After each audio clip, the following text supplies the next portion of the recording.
someone for the first time, I may be curious about some aspect of their name, their appearance, or their context that stimulates my interest in knowing much more about them and their personal story. And for many of us, we can travel, we can settle away from our families, we may stop practicing some cultural norms that seem restrictive or slightly old-fashioned in our modern reality. We marry who we love and we think what we want. We choose careers that suit us. So at an individual level, we may feel relatively unconstrained and free. So what happens when groups and institutions in society work with concepts of race? If it is a social construct, who does this concept of race most benefit? We brought together members of our Beyond BAME group to discuss key questions and why they may be done with race. So we asked our panel, should we forget about the concept of race and ethnicity? It is affecting our lives daily, every moment of our waking lives. It affects us, and therefore we cannot forget it. It affects my life if I go out of the house and walk down the road. I see old ladies, white old ladies getting out of the way, holding tight onto their handbags because there's a black man on the street following them or coming towards them. I go to work and my my white colleagues, I can see the discrimination. I'm isolated. I'm not included in some of their activities. I think we have to be clear that there's a difference between race and ethnicity. There's a clear difference. Race we apply to the colour of our skin and the shades of our skin within that. Ethnicity is about a group that we all belong to, or whatever we belong to. So you could be Muslim, it'll fall into ethnicity, even though they put it as a race, or they'll say Jews and they put it as a race. It's not. It's a group that these persons belong to, that's made up of a multitude of races. So I really do think we need to be really, really clear about what is the difference between race and ethnicity. And I think it's a starting point to change. We've got to change change that, be clear about that narrative and change that narrative. Yes, because it's often that they're used interactively between the two, basically. So I think you're quite right when you say that people need to understand the difference between race and ethnicity. When I spoke, I was talking about the races, the white race as against me, a black man, and therefore from the black race. And I didn't think about ethnicity.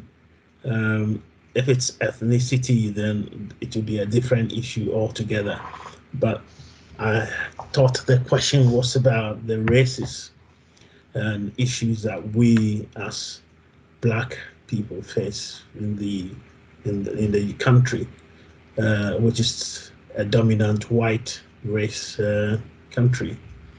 So just to clarify that, I spoke because the examples I gave are all examples of a black man in the UK. I think your personal experiences can be expanded to the wider population anyway. Your sentiments is something that we've all heard about from friends and family.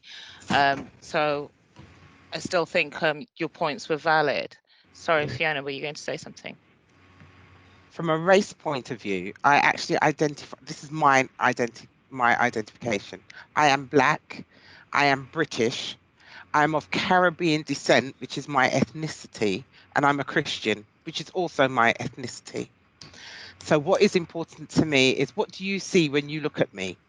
So I'm black, I'm female, I have locks. So my race stands in the forefront of absolutely everything because it's the first thing that you see. Yeah. And one of the most insulting things that I hear, it's also sort of picking up on some of Eleanor's points, is I don't see colour, or we don't see race. I actually find that really insulting because you are then denying me of who I am, because you can't see my heart. I could put a pig's heart could be transplanted into a human. I mean, we use pigs' arteries for aortic valve replacements, etc., and different parts of animals we use. So, and I'm not part of the pig race or a swine race, but I am part of the black race. So when anybody says to me, well, I don't see color, or you're not like that, or you're not like them, oh yes, I am. It's the first thing that you see. The first part of my identity that you see is that I am black. The second thing that you'll see is that I am female. And the third thing that you will see is that I'm a black female with locks. Faith? I just wanted to clarify for Fiona. You said the first thing we see is my race. But do you not think that that is learnt behaviour? Yeah, I was going to pick up on is that as well, that is because as children, I believe that children don't see race or ethnicity. It's just the little boy, the little girl that They I do play see. with. So at which point does it become instilled that you start to notice these things? Little children, before they know colours, definitely wouldn't know red from green or blue from yellow. However, if you ask those two little children, what is the colour of that person's skin? It's brown, or it's pink, or it's a shade of grey, or it's a shade of black. They do see colour. They're not colourblind. They do see colour. What they don't see is race. When they're babies, they don't. We teach them through our ethnic upbringing that this is flying fish on a Friday, and we have souse on Saturdays, and we have rice and peas on Sundays. That's part of our cultural heritage, etc. So we teach that into our children, which is what we all carry forward. But the first thing, even though they're not consciously acknowledging it, if someone has been introduced into the workplace, do you think that, you know, again, as adults, a new person coming in, I'm introducing them, or I need to point out so and so across the room to you, you've never met them. Do you think we have just learned to jump straight to the colour of someone's skin? Is that? If I was going to introduce somebody, I would never introduce, and I don't think I've ever been guilty of it. And if I have, God help me, and I'm sorry. But if I'm introducing a friend or a colleague or an associate, I wouldn't say this is my white friend Barbara and she's from California, but I will say this is Barbara. If I'm in the office environment, why don't you speak to Barbara, who's over there wearing the red jumper? But I would not refer to the colour of her skin. But the colour, once you start to walk over, if you've got 6 Barbaras and they're all wearing red jumpers, and you then use the third identifier, which is, well, it's Barbara with the brown hair, or Barbara with the blonde hair, or it's Barbara with the braids, or it's Barbara with the locks. And then, but when you walk over, the very first thing, apart from those things, you see that person's face, because Barbara, you know, was facing the wall because she'd been put in the corner, is the colour of her skin. Yeah. So when I walk down the road and I'm, you know, walking to Tesco's or whatever, I don't notice somebody's ethnicity, but I will notice a white man walking towards me. And it takes you to Eleanor's point, actually, which is really eloquently said. When a black man walks down the road, white people don't see his ethnicity or the fact that he's Ghanaian or Nigerian or Jamaican or Barbadian. They don't see that. They see and fear a black man walking down the road with a hoodie if he wears one. The first thing they automatically see is the colour of his face, and it's black. It has been weaponized, and it has been demonized. Being black has been demonized so that you can walk on the shoulders. Those that did can walk on the shoulders of, you know. the downtrodden, and we started to believe that as Black people ourselves. But it's not until, and I will stick with it, the first thing you see is that I'm Black, and it's not until I've opened my mouth that you then start to see a character or a person. So and it takes me right back to the beginning, until we start to challenge the concept, and that it's that demonization of being of the color of our skin, and that goes for us as well in Black people, because we demonize our shades, and we come in multiple shades. You know, and there's loads of sayings both in the Caribbean and, you know, within the Black community about where your success rate depending on the shade of Black you actually are. So we demonize our Blackness ourselves. So we're back to that race versus ethnicity. What is it and why do we have it? And it leads us quite nicely into colorism. Yeah. I remember a little anecdote from my friend's little girl, who was about sort of 5 at the time, where she said, why is it that you only ever see Black people on TV when they're crying and they're hungry and they're never happy? So, and I just thought that was just so amazing for her to have picked up on, but also how sad that the only time Black people were sort of seen and represented on TV was either as figures to be feared for or figures to be pitied.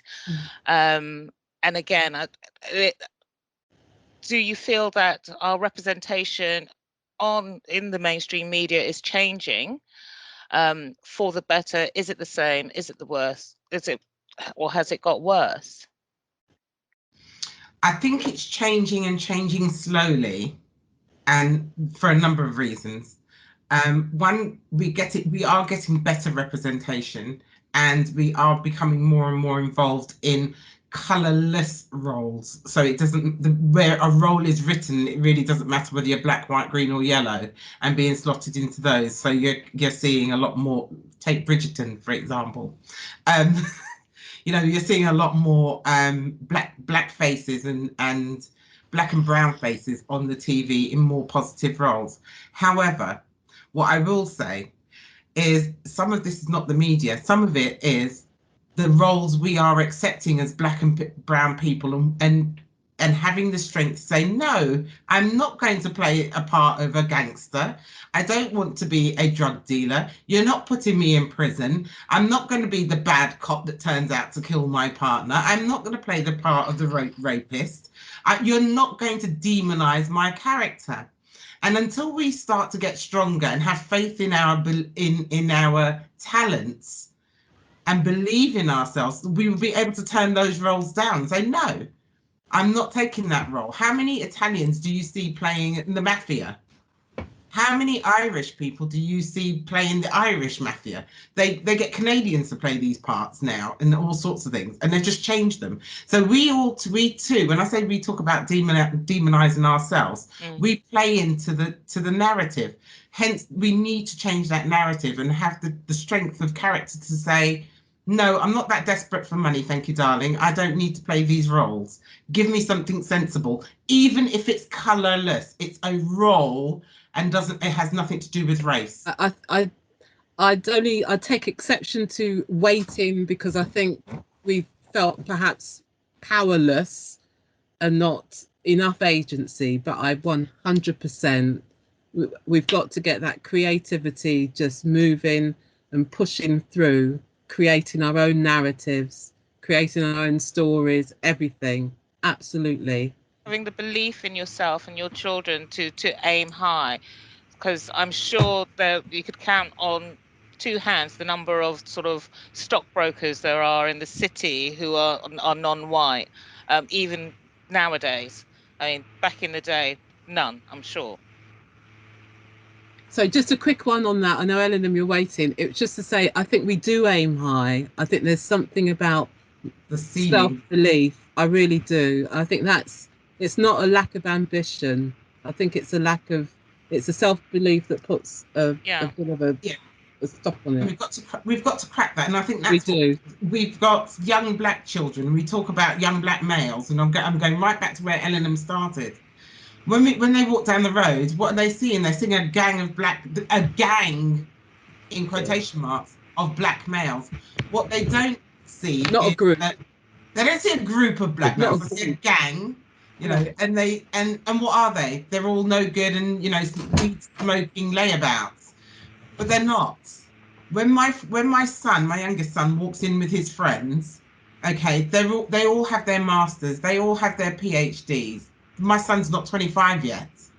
You know, he's talented in so many ways. He's guiding and teaching those that are older than he is. And you look at him, but he's got locks down to his kneecaps. And, you know, you'd look at him and think, oh, right, okay, so we're back to what's the first thing that you see? It's not until he opens his mouth and you think, oh my goodness, where is this boy educated? You know, and it goes for all of my children. You just kind of think, what do we see? We've got to change that narrative. Now he's out there and he's doing what he's got to do. And our children are doing, and it's about encouraging them. And that same little girl, that 5-year-old that said, why is it the only reason why I see black people on telly is when they're in need or they're poor or they're going to prison? Change the TV station and show them something positive. Expose them to different cultures, different things. Take them to the museum. The richness of our cultures, united cultures, just gives us so much. So we do aim high. We do hit a ceiling, but it's about believing in ourselves to say, right, okay, I can get through this. I might not have the academia behind it, but guess what? My experiences should be just as much, because I've worked my way up from the cleaning, you know, cleaning toilets. I've gone to work at night or sleep at night, not me personally, by the way.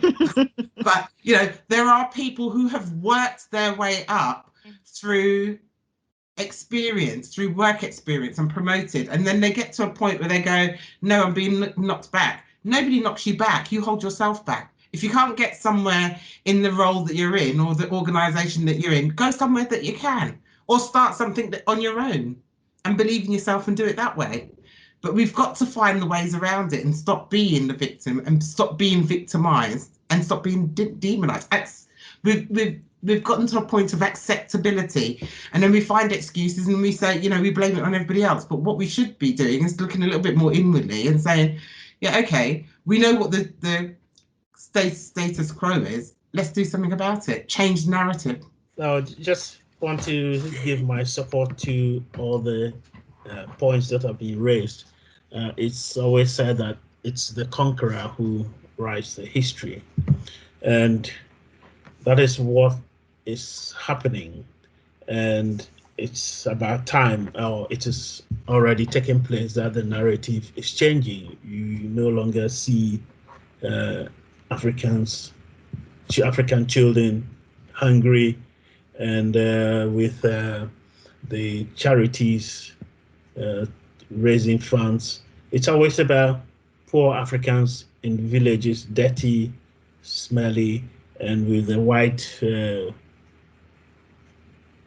Savior. women, Savior. white saviors going to rescue them. Yeah, and it's because it's the whites who carry their camera and go to these places and take the worst pictures that are possible, that are available. What you see sometimes I look at these pictures and I look at some of our European countries and I say, yeah, you can transplant those children from Africa to Europe, and it's the same thing. If you go to the streets of London, you see people who are homeless and are sleeping roughly. Yeah, it's the same thing happening in Africa, but you don't see those on TV. You don't see the white homeless people who are sleeping on the street on TV. It's about Oxford Circus, it's about Oxford Street, it's about beautiful buildings. Yes, we have the same beautiful buildings, beautiful places on the continent in Africa as well, but you don't see those. So it's good that changes are taking place, and it's also about us taking possession of the narrative, rewriting our own stories and portraying what we have. So, dear listeners, hopefully you've heard all of the 3 discussions. What do you think? Are we any closer to being done with race? We do hope that you've enjoyed this podcast. Remember to leave a comment or to contact the Beyond BAME group if you'd like to join. You've been listening to Beyond BAME, seeking better understanding through shared minds.